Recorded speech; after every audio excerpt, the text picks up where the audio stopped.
When someone asks the question, why are you here?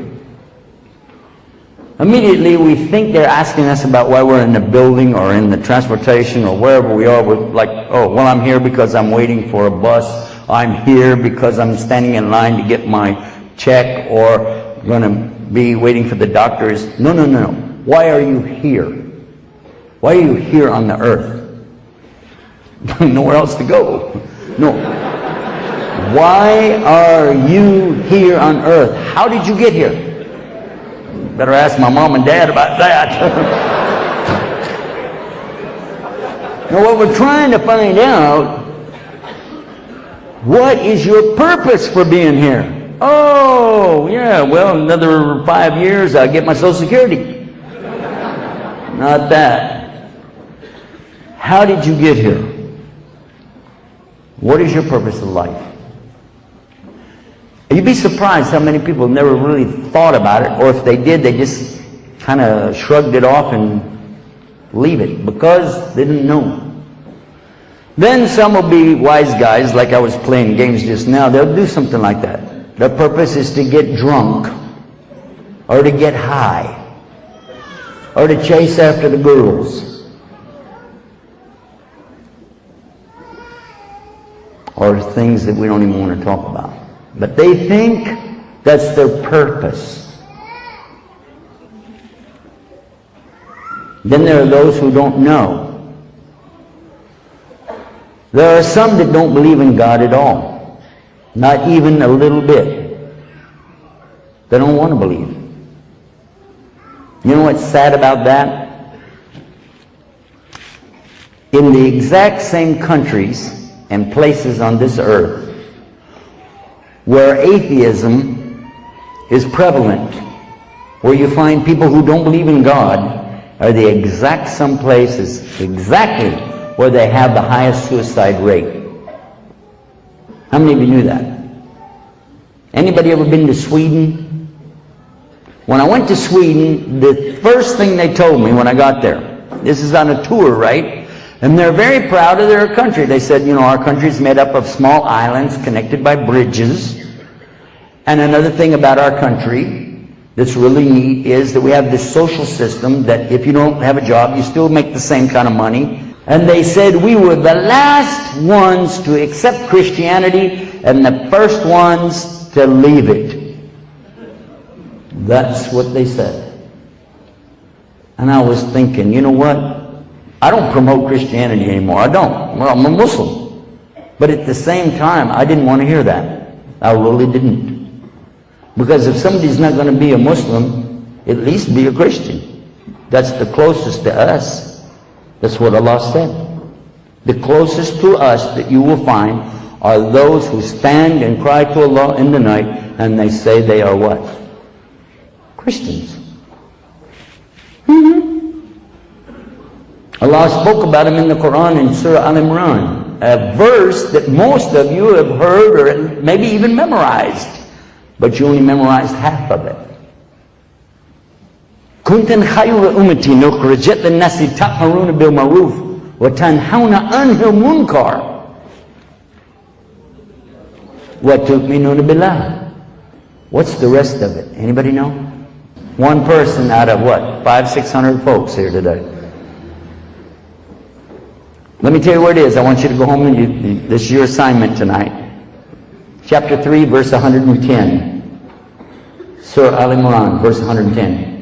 Because the rest of it said, and if the people of the book had believed, it would be better for them. And from them you will find those who have iman, faith in Allah. But most of them are, and it doesn't call them kafir. It does not call them kuffar. It calls them fasikun. Fasik, which means what? Disobedient, breaking the commandments. And I asked some preachers what they thought about this verse. And when I explained it to them, they said, that's true. You ought to see my congregation. Exactly. So, I'm mentioning this Because when somebody tells me they become an atheist, that doesn't impress me.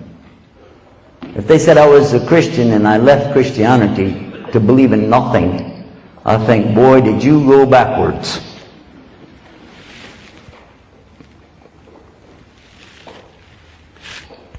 While we were there in Sweden, we were standing on a bridge. I was taking some pictures for our television show. And the brother was with me. He said, by the way, Chef, do you know what this bridge is famous for? I said, I have no idea. He said, people jumping off and killing themselves. I said, what? Let me see. I got up, I looked over the edge, and looked down. I said, there's a road down there. It's not a water. There's a bridge. You know, there's a bridge over a highway. He said, yeah, if you know, falling, if that doesn't kill you, a truck will. I'm not joking. That's what he said. We were in Stockholm. Malmo. That was in Malmo. It's not really funny. I'm trying to make something easy to talk about. Death is not something pleasant for a lot of folks, you know. Especially when somebody takes their own life. So I want to know why.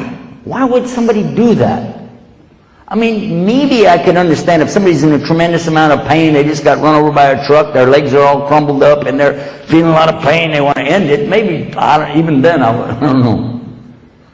But how about a young man or a young woman, maybe 18, 21, 24, 5, something like this.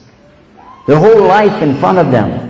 They've got eyes that they can see. There are blind people who would love to be able to see, and they can see. They got ears to hear. There are deaf people who would love to be able to hear. They can walk. They've got legs. They've got a good mind. Why would a person like that kill themselves? And it came to me that in the places where they have the least faith in the law, they have the most suicides. So I began to talk to the people there in Sweden, and I told them, I said, you know what, you got a lot of good things in your country, no doubt about it. But one thing you guys need, you need to believe in something and stop killing yourselves.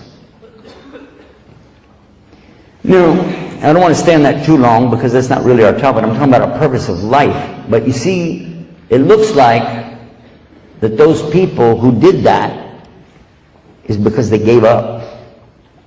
The things that they wanted most in life, like maybe they're in love with somebody, maybe they have a job that they like, maybe they have some education they're working on. I recall in one university, they had a big clock tower. They shut it down because I wanted to go up there and look around. They said it's not permitted anymore. I said, why? They said because after the report cards come out, many of the students would crawl up to the clock tower and jump out and kill themselves because they had failed and they didn't want to go back and show their parents wasted the money. That's too much. In other words, when you don't see what you want in this life, you just end it. You finish it. For a Muslim, or a Christian for that matter, or a Jew, who would never really imagine how somebody would want to kill themselves. Because those are the people that are never going to get out of hellfire. Ever. Killing yourself?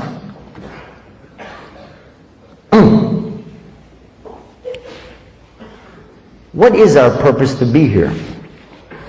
From the Muslim perspective, we find the answer in the Quran. Allah tells us in the Quran, وَمَا خَلَقْتُ الْجِنَّ وَالْإِنسِ إِلَّا إِلَّا لِيَعْبُدُونَ. Allah said, I only created you guys for one purpose, ibadah. Ibadah Allah, to worship Allah alone without any partners. That's your purpose. If you achieve that, you're successful.